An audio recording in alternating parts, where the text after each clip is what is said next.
Good afternoon. It is wonderful to be here on a day as important as this. Over the past few decades, we have witnessed women progress in the workforce, displaying excellence, commitment, and resilience across industries. We have seen women rise to be champions for change, pioneers of thought, all while wrestling with systems that have been unable to upgrade at the same pace as them. Brava, ladies. The strength of unequal pay rests on the notion of unequal value. It is an issue of equity. When men began sports leagues, they were supported by billions in taxpayer subsidies. They were prioritized in media and afforded time to grow. The investment was great, and the return was great. I have watched and joined a league of women who are remarkable at their craft. And together we have asked for the same grace that was extended to men in the formative years of their leagues, true investment. I've spoken about equal pay in formal settings such as this and in informal exchanges. Often I'm resisted with declarations like, there just isn't enough interest in women's sports. My response is always this: you would never expect a flower to bloom without water. But women in sport who have been denied water, sunlight, and soil are somehow expected to blossom. Invest in women, then let's talk again when you see the return. I want to thank the US Women's National Team for being an emblem of hope, a voice of reason, and a force for change. Mr. President, Madam Vice President, and Dr. Jill Biden, thank you for your commitment and attention to advancing economic security for women. We look forward to working alongside you. Now it is my distinct pleasure to introduce the First Lady of the United States, Dr. Jill Biden.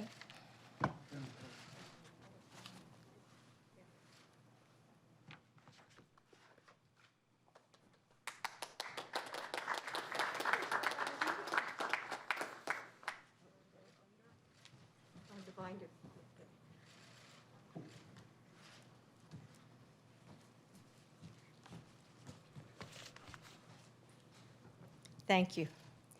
You know, Margaret, you've been called one of the most exciting players to watch this year. And though you are new to the national team, you've already stepped up to serve on the league's collective bargaining executive committee. So thank you for your leadership and for being a role model to so many young women and girls around this country. Thank you. So hello, everybody, and welcome to the White House. When I got my first teaching job, I was thrilled. After years of getting my degree and substitute teaching, I was finally going to be able to start the career that I had been dreaming about.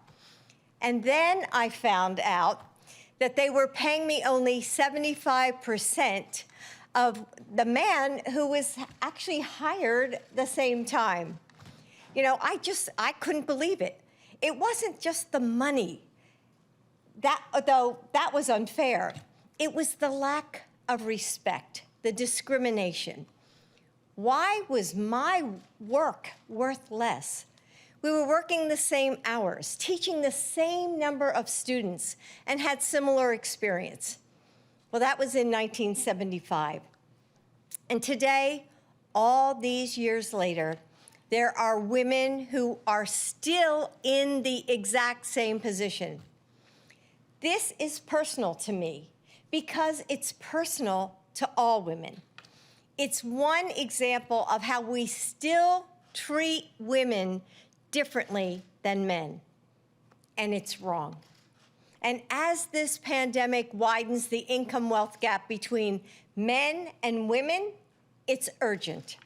Because this issue is so much bigger than the number on a paycheck. Our work gives us a sense of purpose. It's often how we make our mark on the lives of others and the world. For me, teaching isn't just a job. It's part of who I am. And that's why, when I became First Lady, the honor of a lifetime, I also knew that I had to do it while holding on to this piece of myself. I had to keep teaching. As Joe's dad used to say, a job is so much more than a paycheck. But our paychecks reflect how we are valued by our employers and even by our communities. How do we value women when they have to work 3 months and 24 days longer to make the same amount as their male colleagues? How do we value the Black and Latina women who have to work many months more just to make up that same number? Equal work deserves equal pay, no matter who does it. And since my first teaching job, we've made progress in many ways. But I don't want my granddaughters to having to fight this same battle. I don't want them to worry about getting paid less solely based on their gender. It's way past time to pay women equally. And with the passion and dedication of leaders like Megan Rapinoe, I know we can get there. And Megan, you'll have to forgive me, but I decided not to dye my hair purple again. The last time I saw her, I sprayed purple on my hair. But that doesn't mean I'm any less excited that you are here. One of my most cherished moments with my grandkids was watching the U.S. women's soccer team win the World Cup in 2015. They were in awe of you, especially our soccer player, my granddaughter Maisie. And then you went on to become the first team in history to win 4 women's World Cup titles. You've shown again and again and again that grit, skill, and the ability to bring home championships have no gender. And you've been fearless in your mission to make sure that pay has no gender either. In fact, you and your teammates put your careers on the line for this cause. When you saw your male colleagues being treated differently, you stood up and you said, enough. That courage is why you are a hero to my grandchildren and fans around the world.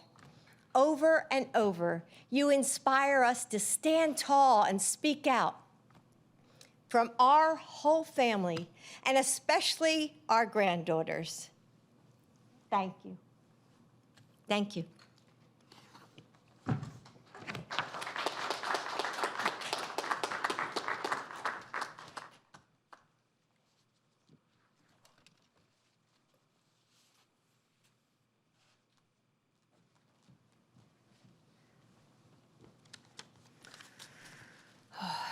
First time all day with no mask on. It's nice. It's nice. I'm sure you all feel the same. Okay. I need a fancy presidential binder. Maybe one of these days. Dr. Joe Biden, thank you so much for the introduction and your amazing words. Good afternoon, everybody. It's such an honor to be here today, so thank you to POTUS and FLOTUS for hosting Margaret and I. It really is a special day for both of us. There's not many, I can probably count them on half a hand, moments where I find myself without the words to say. And today I did when I walked into the Oval Office here at the White House. Just, you can't help but pause and take a moment to acknowledge those who have walked these halls before you. Thinking about the civil rights leaders and the champions of equality and the people who never made it into the room but fought so hard so that others like me would. I can't help but feel inspired and grateful to them, and also a deep sense of responsibility. I'm a member of the LGBTQ community with pink hair, and where I come from, I could have only dreamed that I would be standing in the position I am today at the White House.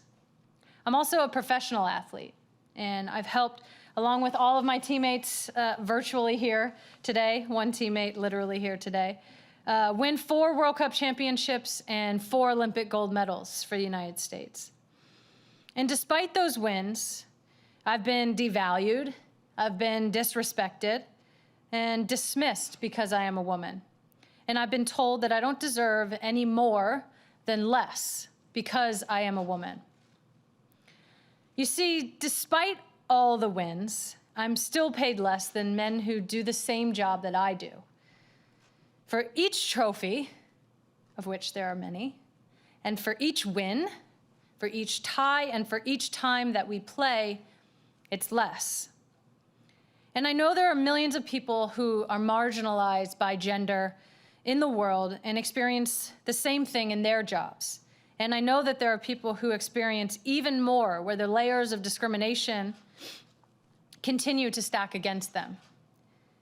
And I and my teammates are here for them. We on the U.S. Women's National Team today are here because of them. We also know what it means not only to have allies, but to be allies. We know what it means when people kneel to kneel with them. We know what it means when people stand and cheer, and we know what it's like to be in a full stadium. Thousands and thousands of people who chant together all at once at our moment of greatest triumph, equal pay, equal pay. Beyond the cheers and the gestures, there is so much real work to be done on policies that continue to support equal pay, but also continue to fight against these injustices and inequalities. And not just for ourselves, but for those who are coming after us, who are watching us, potentially watching today, thinking to themselves, what may be possible for their future? And that is why it is an incredible honor and privilege for me to introduce one of our greatest allies, our president, the President of the United States of America, Joe Biden. They got to do the cleaning and everything, but it's less dramatic because of COVID, but it's okay. Thank you.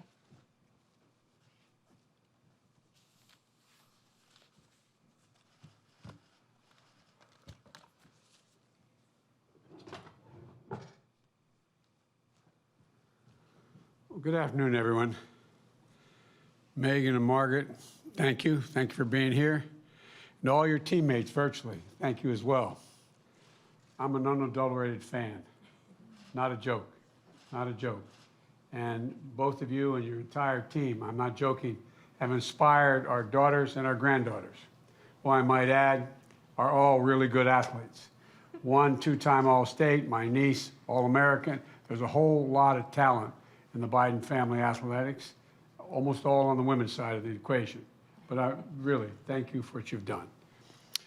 You know, you're all heroes for so many people, and that's not hyperbole to suggest that, on and off the field.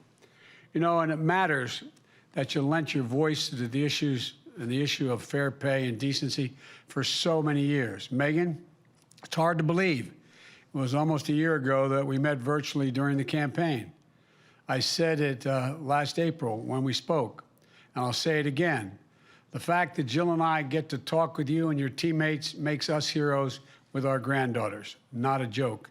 I went so far as I took what they might say a privilege of getting our granddaughter, Maisie, who's a rising junior at the University of Pennsylvania, up taking a course right now. I got her on the phone, so all she wanted to do was meet both of these women and meet them virtually. And she's a soccer player. And as Jill mentioned, seeing you win the World Cup back in 2015, that was an incredible moment for our family and our country. And I didn't bore you with all the pictures we still have, walking on the field. No, I'm serious. And off the field.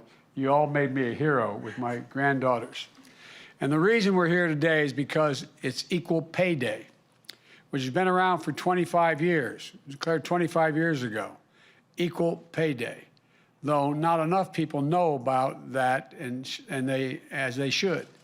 You know, it's a day that measures how much longer women typically have to work to match what men make in a single year. That's what Jill was talking about. And it's shocking when you look at the numbers. 12 years ago, when President Obama and I came into office, the very first law we enacted was the Lilly Ledbetter Fair Pay Act, and Lilly was standing at our side. This year, that year I should say, in 2009, we marked Equal Pay Day occurred in late April. By late April, women will have made at that time, on average, what men make in 12 months. They had to go all the way through January, February, March, and April to catch up. That meant that it took women until April of 2009 to earn the same amount of money that a man made in all of 2008. Another way to look at it is it took more than 15 months for a woman to earn the same amount that a man made in 12. And more than 3 extra months, it's more than that. And it's even longer for women of color. And it's wrong. This year, Equal Pay Day falls in late March, which is a little bit better, but not much, from late April to late March. And frankly, we shouldn't be satisfied when Equal Pay Day is no longer even necessary to mention at all. The reality, though, is that in nearly every job, more than 90% of the occupations, women still earn less than men. 82 cents on the dollar on average.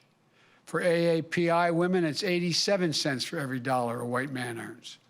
For black women, it's 63 cents.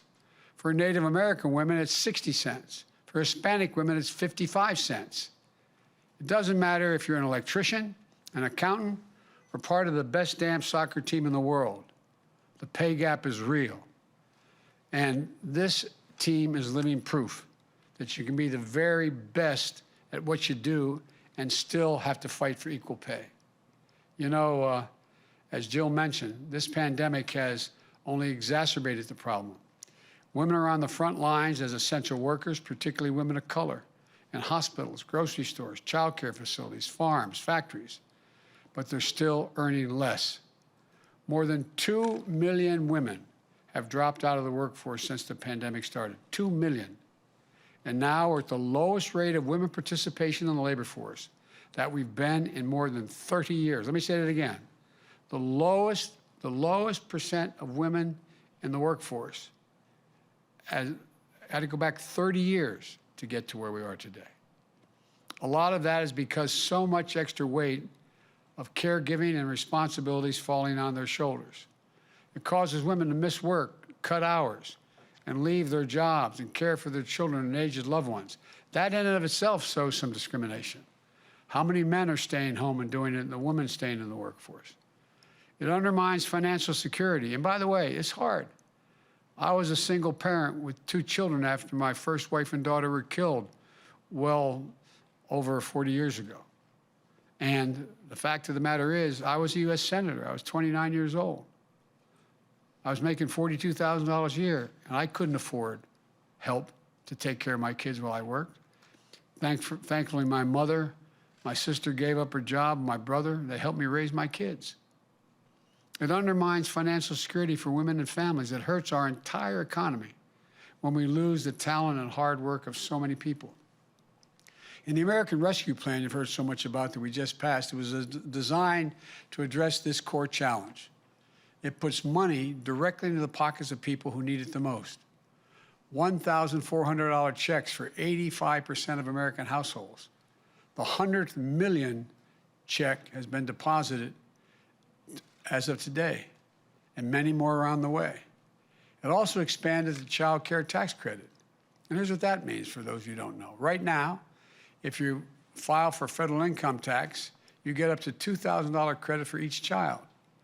But if you need help the most, if you're making a minimum wage job and you don't make enough to pay federal income tax, then you don't get this credit.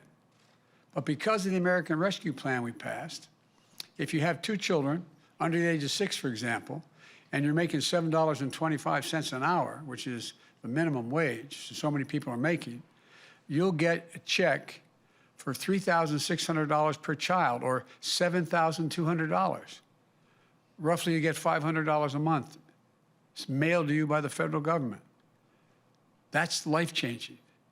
The American Rescue Plan is going to cut poverty across the board in America by about 31%.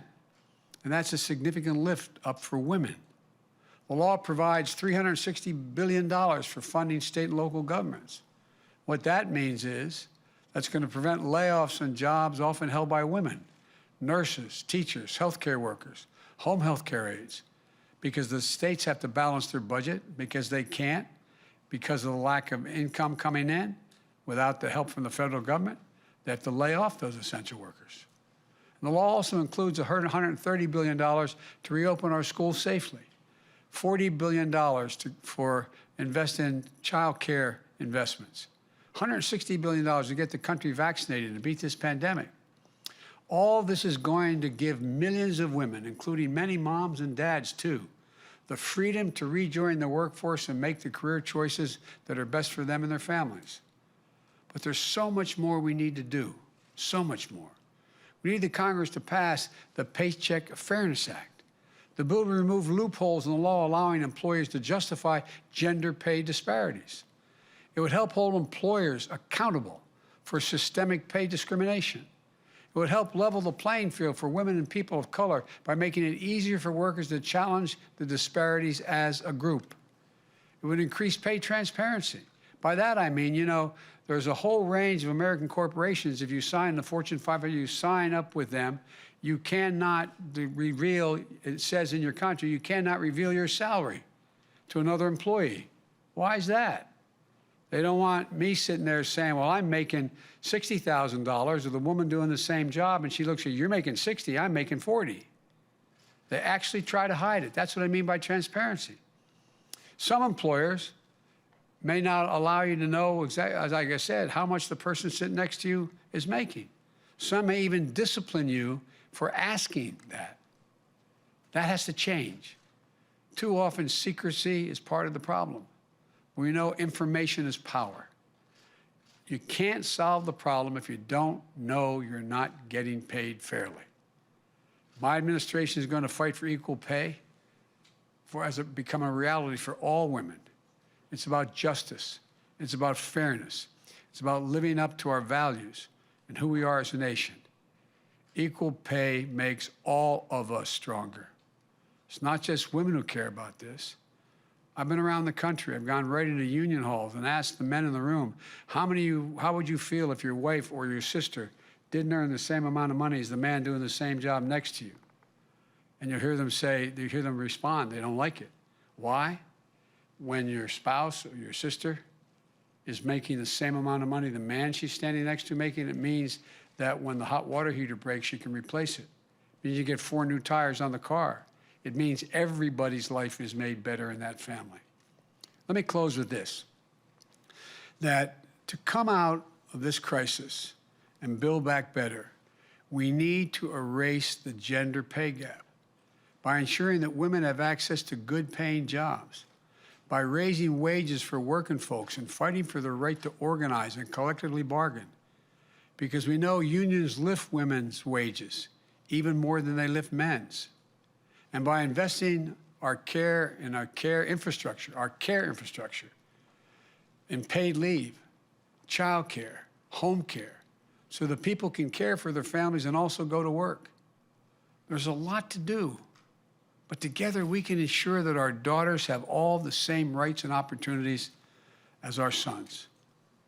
And if we're able to do this, it will be transformational for our nation. That's the goal. That's what this is all about. That's what this team, all of you are all about. Let me make one more point. I've told my daughters, granddaughters, from the time they were old enough to understand what I was saying, and I mean it, there's not a single thing a man can do that a woman can't do as well or better. Not a single thing. I was among the first senators ever to appoint a woman to the Naval Academy.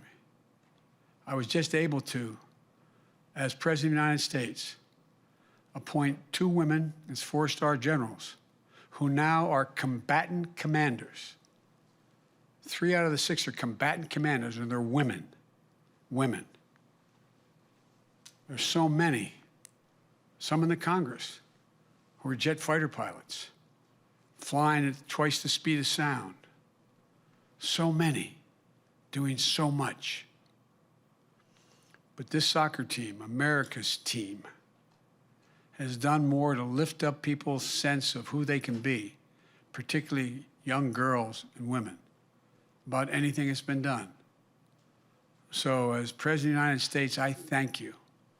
I thank you for the example you've set and for your willingness to say, look, we're not going to take it anymore. We're not going to take it. Figuratively speaking, you can take my trophies, but you can't take my pride. As I said, my dad used to say, Joey had jobs when he lost his job and had to get another one. We had to move. He'd say, you know, Joey, a job's about a lot more than the paycheck. It's about your dignity. It's about respect. It's about your sense of yourself and your self-worth. It's about your place in the community. That's what this is all about. And that's why you guys are leading the way. And now it's my great pleasure and honor, I'd like you to stand next to me, if you would, while I sign a proclamation making Equal Pay Day, naming it and expressing our commitment to seek equal pay as we build back better and restore this economic growth. Thank you, folks. I'm going to sign it now. Come on up here.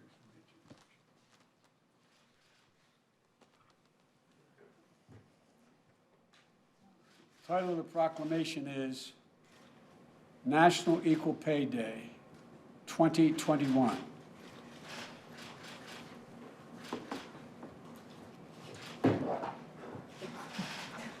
You can move up. Check it.